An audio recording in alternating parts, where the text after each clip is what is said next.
70-75% ng priority measures ng Presidente was passed this Congress. Kaya lahat ng LEDAC tsaka yung CLA, Common Leadership Agenda, maganda. Ang dami na mga high impact bills na pasa natin.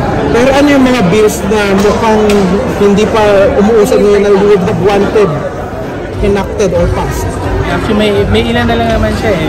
Yung land use, yung yung sa single-use plastic. May mga may mga ibang bills pa tayo na sana nalusot. Kaya lang naubusan ng oras sa Senate. Pag minsan invite ko kayo, bigyan kayo ng copy. May report akong ginawa eh. Open, naman yun, open yun. Pwede ko kayong bigyan ng copy ng lahat ng bills na pumasa at saka yung pending.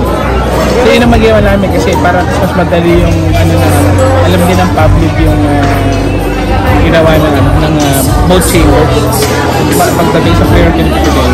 Saka yung post-election na sessions, do you expect na nauusap ka? It's traditionally called the lame duck. Yeah, in 2 weeks yun eh. So, mga yun, more on mga karamihan doon, mga local bills na lang, normally ang pumapasa doon.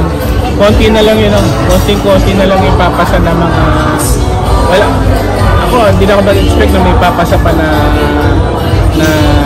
LEDAC measure doon kasi karamihan naman na tapos na rin yung iba, for refiling na lang iba para sa 20 October.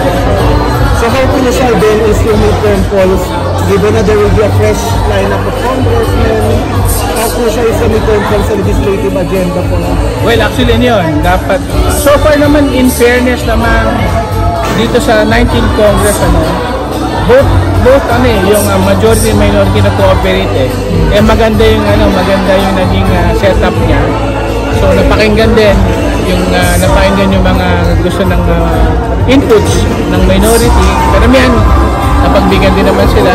Nagbigayan lang sila kaya medyo so far maganda. Napakaganda nitong nangyari itong it's very good. Very good.